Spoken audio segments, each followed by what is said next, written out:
My name is Stuart Patterson, 57, owner of a plumbing supply shop on Monroe Road in Charlotte. If you live on the east side and your water heater died at 2 a.m., there's a decent chance you've seen my taillights. I'm the man folks call when they need hot water before the morning bus run. The night before my daughter's wedding, her fiancé said, very calmly, "The best gift you could give our family is to disappear." He didn't whisper. He didn't shout. He said it like he was confirming a latte order. We were in the hotel lobby after the rehearsal dinner. The bar was closing. A few guests still lingered by the fireplace, bolstered by complimentary champagne and the soft glow of next-day expectation. Sophia was upstairs in a suite with her bridesmaids, turning a group text into a logistics war room. Kevin, the fiancé, angled me toward the elevators, toward the leather armchairs no one sits in, and delivered his thesis. "You think money gives you a vote," he added. "It doesn't. Sophia and I will be better off without your interference." The word interference landed like a wrench dropped on tile. 8 months of checks, $85,000 on the ledger, so far translated into a single accusation. I asked, "You're sure?" He held my eyes a little too long. "I'm sure." My hand went to my phone. He expected a speech, or a fatherly threat, or some bargaining about boundaries. I gave him something simpler. "Jennifer," I said when the coordinator answered on the second ring. "Stuart Patterson. I need to cancel tomorrow's event. All vendors, all services. Effective immediately." Kevin's mouth opened. I kept dialing. Caterer, florist, rentals, the string quartet who had rehearsed the processional, while I blinked back tears thinking of Sophia as a toddler in white Mary Janes. 10 minutes of calls dismantled 8 months of planning. Kevin grabbed my forearm. "Are you insane?" "You said you'd be better off without me," I said, freeing my arm. "I'm taking me and everything I brought out of your way." The elevator dinged. I stepped inside. He stood there, processed and pale, not yet understanding the arithmetic of wishes granted. I gave him a courtesy receipt on my way up.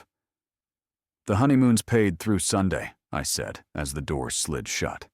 "After that, you're on your own." 3 years earlier, Caroline, my wife, died in the quiet, terrible way cancer wins. First the hair, then the weight, then the arguments about hope, then the hospice bed in the den beneath the wedding pictures we were trying not to look at. People think grief is a single storm. It's a weather system that parks over you and rains on whatever you try to build. Work kept me upright. Sophia kept me from turning to stone. She brought Kevin home 2 summers ago. He was sharply dressed, with a watch that wanted you to notice it. He did a marketing thing for a tech company with an indistinct name and very definite opinions. He was polite to me and kind to Sophia in a way that looked good in photographs. There were snags, small ones. He ordered for her without asking. He scrolled mid-conversation. He changed the subject when she mentioned Caroline, as if grief were a topic we could phase out with software updates. After the engagement, the snags became friction. Kevin ran dinners like a project manager. Action item for the registry. Alignment on budget. Let's park that and return. When Sophia said she wanted a traditional Catholic ceremony, he said, "Let's keep it simple," which meant no. The look she gave me across the table was apology salted with hope. I told them I wanted to pay. "Your mother would have made this a parade," I said. "Let me try." Sophia cried into my shirt. Kevin shook my hand and said words that would have been gracious if they had reached his eyes. From there, it became math.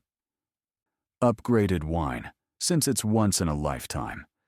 The band that really keeps the energy up. A honeymoon suite, because memories matter. Meanwhile, I collected a different ledger in my head. Every time Kevin called me controlling after asking me to swipe for the bill, I tried to like him.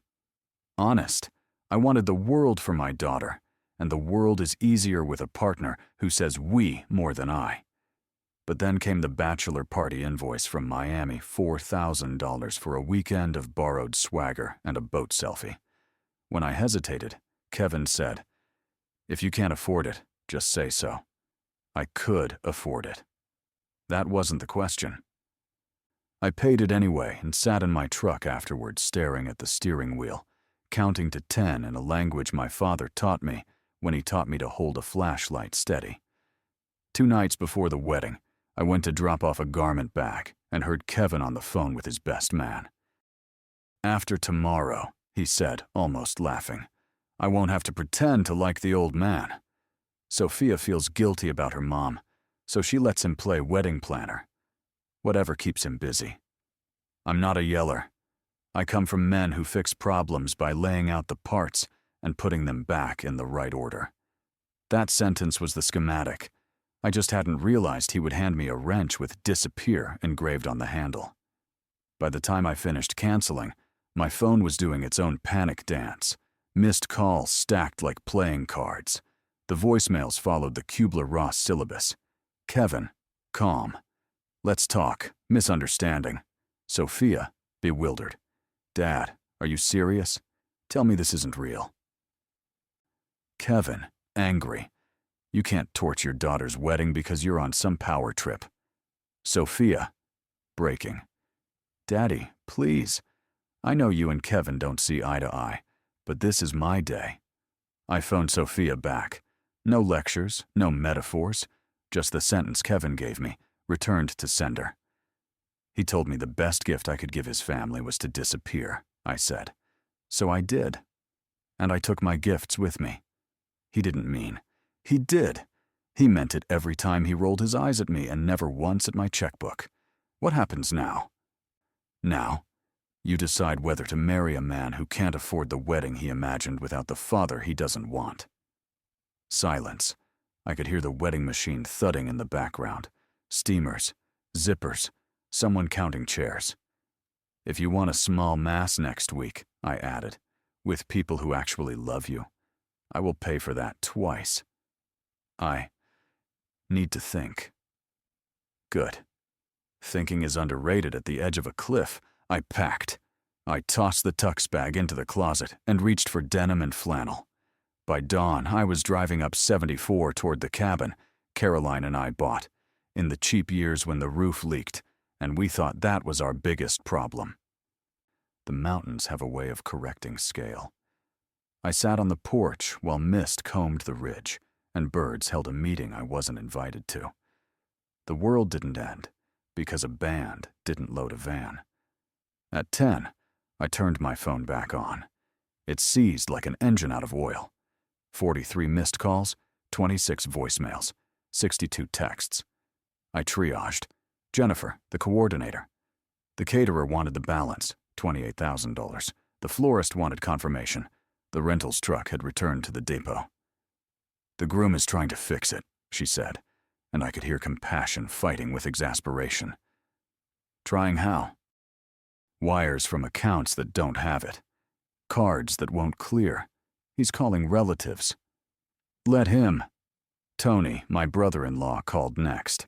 He and Caroline built blanket forts for Sophia when she was 5, and thunderstorms sounded like God was moving furniture. Kevin says you snapped, he said, voice wary but warm, that you canceled out of spite. He asked me to disappear, I said. After 8 months of me paying, I took him literally. Tony whistled. What do you need? Stand next to Sophia when she realizes the difference between pressure and care. An unknown number flashed. Mr. Patterson? Dale Bryant. Kevin's father. My son says there's been a misunderstanding, and he needs $60,000 to restore services. He says you could make this go away with one call. Mr. Bryant, your son asked me to disappear from his family. Silence stretched. He said that. Those exact words, 1 floor down from Sophia. A longer silence. I appreciate your honesty. I almost felt sorry for him, almost. He was about to learn what I had learned. Character isn't an essay, it's a receipt. At 12:30, Sophia called. "I need the truth," she said. "Kevin says you canceled to control us." "I canceled because he said I should disappear. He's already denying it?" "Yes. I've learned to take notes when people rewrite the past." I didn't have a recording. I had an accountant's memory and a dad's patience. "Meet me at Murphy's Diner in 30 minutes. Come alone." "Dad, the wedding is in 2 hours." "There is no wedding." Murphy's sits in the shadow of the overpass, the kind of place where the coffee is older than the customers, and the griddle has opinions. I took a corner booth, back to the wall out of habit, and laid my notes app face up. Dates, vendors, amounts, and a column labeled Kevin Says. Sophia arrived in curlers under a hoodie, cheeks blotchy, brave anyway. She slid in across from me and took the phone. I watched her read. She paused at the bachelor party total, at the upgraded band, at the 2 times he called me controlling within an hour of forwarding me a bill. "This looks like you were keeping score," she said finally. "I was trying to understand why the man who says he loves you seems to resent your father while spending his money." She pinched the bridge of her nose like her mother used to do when I made a pun so bad it should have had a permit. "What do you want me to do?" "Postpone. Pick a small date and a big life. Marry a man who knows family isn't an expense category. What if he apologizes? Apologies that arrive with invoices aren't apologies." She started crying, and this time they weren't Hollywood tears. They were the kind that rinse you clean. I paid the check. The waitress squeezed my shoulder. "Whatever it is," she said, "you're doing the right thing. Diners collect more truth than churches. At 2, St. Peter's should have been a symphony. Instead, it looked like a flight board that read, 'All canceled.'" Clumps of guests dialed and redialed, baffled by the idea that a wedding-a-thing with envelopes and calligraphy could end like a power outage. Kevin, in a tux that fit like a resume, paced the steps. His parents flanked him like bookends no one had dusted. Father Mitchell spoke with them a minute or 2, then shook his head and closed the doors. Money isn't a sacrament. Vows don't require a deposit. But the flowers, the music, the reception hall do. The priest could marry 2 people with 2 witnesses and a pen. He was refusing not the sacrament, but the spectacle Kevin could no longer rent. Kevin spotted my truck across the street and sprinted like a man trying to catch a hat in the wind. He slapped the window. "You ruined my wedding." "Your wedding?" I rolled the glass down halfway. "I thought you could afford your own wedding. Isn't that what you told your groomsmen?" Color drained. "I never. Brandon called me this morning. Said you told the boys that after today, you'd never have to pretend to like me again. Also said you told them Sophia lets me play wedding planner because she feels guilty about her mom." His jaw worked. Guests slowed, drawn to the gravity of a public reckoning. Somewhere, a phone recorded. "Where is Sophia?" he demanded. "Anywhere but here," I said. "She called off the engagement an hour ago." He actually swayed. "She what?" "She doesn't want to marry a man who cashes checks and cancels fathers." I drove away. Through the rear view, I watched him turn in a slow circle, a compass without north. Grief is heavy. Relief is lighter than air. I floated for the first week, then landed carefully. Sophia stayed with a friend, then with my sister for a bit. She turned off social media after 3 days of hot takes, ranging from Team Bride to "How dare he?" to a surprising number of people who wanted to debate the ethics of canceling florals. We met on the Greenway the following Sunday. No wedding hair, no tuxedo glare, just a father and daughter and the whir of passing bicycles. "I'm angry with you," she said, "and grateful to you. I don't know what that makes me." "Human," I said. "It makes you human." I kept thinking I could fix him. You can love a person who needs growth. You can't marry potential. She nodded. He called the morning after and said you manipulated me. What did you say? I told him to stop rewriting the script. Then I blocked him. We walked another mile, then sat on a bench where we used to count turtles when she was little. She leaned her head on my shoulder, the way she did at 9 when she'd get tired of pretending she wasn't. I'll help you move the boxes, I said, at your speed. Thanks, Dad. Sometimes parenting older kids is saying I'm here and then shutting up. Consequences unfolded with the gravity they always had, only now we got to watch them in daylight. Kevin's employer, Charlotte, is a small town wearing a big city name. Read the news like everyone else. He took a leave that became a vacancy. The check fraud charge came later, when he wrote a rubber check to secure a new apartment after his parents stopped underwriting his adulthood. Half his friends believed the crazy father-in-law story, until screenshots of his bachelor party commentary made the rounds. The rest just drifted. When you treat people like tools, they eventually stop volunteering to be your hammer. 6 weeks after the non-wedding, Father Mitchell asked Sophia to coffee, not to lecture, to listen. He told her what he tells couples in pre-Cana classes. Marriage is a long conversation. If you don't like the voice you hear when the music is off, don't lock the door. Sophia moved to Charleston. She took a job at a gallery, the kind that sells paintings large enough to argue with your couch. She started running on the battery in the mornings before the heat stacked like chairs. She sent me photos, pelicans, matchbooks, a latte with a heart so perfect even cynics would shrug and sip it. In one picture, she was laughing with a man off camera. Later, she told me his name, Michael, a high school history teacher, who used to lend her notes in sophomore sociology. He did not own a watch that asked to be noticed. Does he know about me? I asked. He said any man who asks a father to disappear doesn't deserve the daughter, she said. So, yes. Back home, the shop kept humming. I know the birthdays of half my contractor customers and the names of their dogs. They brought casseroles when Caroline died. They slipped envelopes into my palm during the planning months. They said, "Good for you," after the great cancellation with the respectful softness men reserve for each other when emotions threaten to fog the safety glasses. A young plumber named James stopped by in October, hat in hands, 3 kids in the back seat of a minivan outside.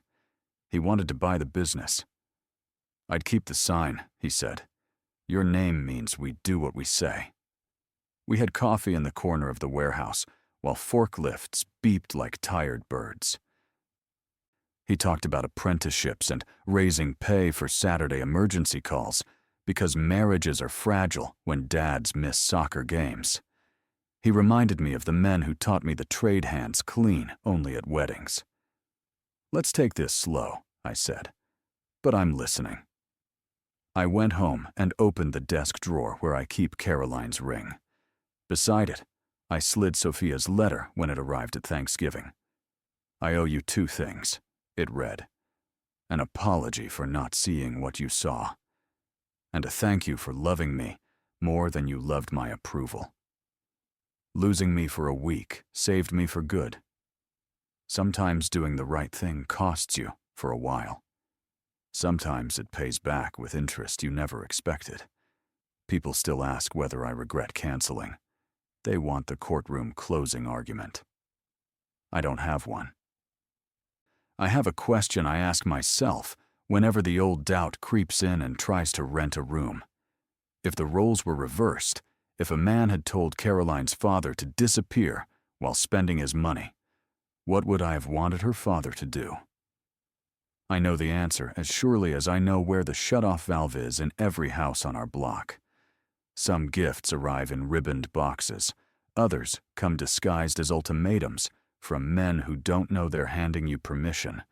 Kevin wanted me gone. I honored the request. He lost a spectacle. Sophia gained a future. That's a trade I can live with,